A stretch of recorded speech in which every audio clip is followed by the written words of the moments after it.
The Progressive Era refers to the time between roughly 1890 to 1920 where the U.S. government is going to clean up some of the abuses of the Gilded Age. They're also going to bring more government to the average citizen and limit the power of big business. A lot of the ideas that the populists have became law during the Progressive Era. The Australian or secret ballot. In addition, the graduated income tax would become the 16th Amendment, and direct election of senators would be the 17th Amendment. In this time, you also have the ideas of Robert La Follette, or the Wisconsin idea. That allowed states to give more rights to the average citizen. For example, you have initiative, where people could make their own bills, referendum, where they can vote on their own bills, and recall, which meant that you could bring back somebody who was elected, such as a governor, who you thought did a bad job, and then they could be voted out of office. Voters would also have more of a say as to who became president because of the direct primary. That would take place usually in the winter or spring before the National Convention would nominate a candidate for the November election. There are two progressive presidents that you need to know about during the Progressive Era. The first is Teddy Roosevelt, and the second one is Woodrow Wilson. As for Roosevelt, he was known as the trust buster. He would use the Sherman Antitrust Act to go after what he thought were bad trusts.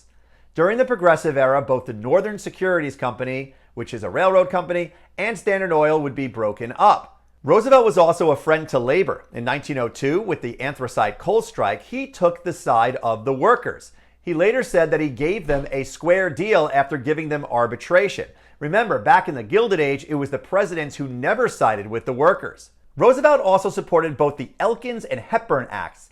Those brought about some reform to unfair practices committed by the railroad companies. Roosevelt was also a conservationist. That meant that he wanted to protect nature and conserve it for the American public. This differs a bit from preservationists. Preservationists, such as John Muir, wanted to make sure that the nature remained untouched. There was a debate over Hetch Hetchy, which was a project that was going to be built at the Yosemite National Park. In the end, the project was built to help the people, but the whole debate brought a lot of attention for environmentalism. Today, Roosevelt is seen as one of the heroes and pioneers of the national park system. You need to know about writers during this time. They were called muckrakers because they helped to dig up muck or dirt on society. One that you should know is Jacob Riis. He wrote a book called How the Other Half Lives that showed a lot of powerful images of how immigrants were living in poverty. In addition, you should know about Ida Tarbell.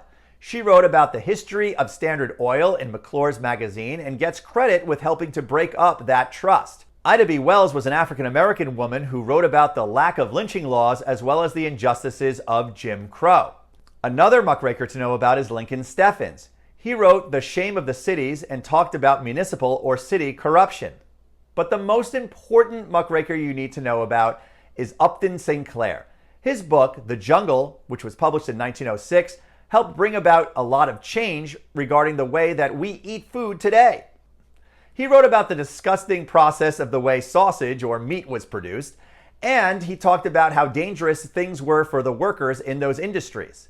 When Teddy Roosevelt read The Jungle, he jumped to the floor in the White House and he couldn't believe it. And he said something had to be done immediately, which it was. There are two laws that you should know about. The first is the Pure Food and Drug Act, which made food and drugs safe for America and created the FDA, which is the Food and Drug Administration, as well as the Meat Inspection Act. Both of those laws made both food and worker safety a priority. During the Progressive Era, unions helped to get better working conditions. After the Triangle Shirtwaist Fire of 1911, there was an outcry for better fire codes. During this time, women became a lot more politically active. Regarding unionization, you should know about Mother Jones, Emma Goldman, and Pauline Newman, who helped to bring about workers' rights to the people. In addition, women were instrumental with the 18th Amendment. The WCTU was founded, which is the Women's Christian Temperance Union, and they wanted to bring about temperance, and eventually they get prohibition, which means the prohibition of the sale and manufacturing of alcohol. Of course, that amendment would be repealed in 1933 with the 21st Amendment. Also at this time, women finally do get the right to vote. There's help from women such as Susan B. Anthony and Lucy Stone, as well as the National American Women's Suffrage Association. Women would get the right to vote after being instrumental and helpful during World War I. There are other women reformers that you need to know about. Settlement houses were established to help out immigrants in need. Those recent immigrants needed help with childcare and language, as well as finding a job. The one you should know about most is Jane Addams's Hull House in Chicago. Also in New York City, you have the Henry Street Settlement with the help of Florence Kelley. These settlement houses were a part of the social gospel or benevolence movement. This is when local Christian charities would try to help out those less fortunate. Local charities would eventually evolve into bigger state actions. About 40 states gave out what is called mother's pensions. This is money that is given to single mothers to help raise children less fortunate. Indeed, this was in the spirit of what the Progressive Era was all about: people and government helping others who were less fortunate. After Roosevelt left office, President Taft took over. However, he did not support conservation or other progressive ideals. Roosevelt did not like this when he returned back from his trip to Africa. Therefore, he decided he was going to run for president. He started a new party called the Bull Moose Party, or the Progressive Party. Ultimately, he's going to split the vote with Taft, which meant that some Republicans voted for Taft, some Republicans voted for TR.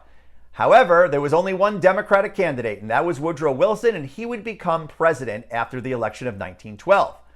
He will be one of the most important progressive presidents you need to know about. Some of his ideas are still around today, such as the Federal Reserve. The Federal Reserve Act created our national banking system today, and they help to control the value of money by raising and lowering interest rates.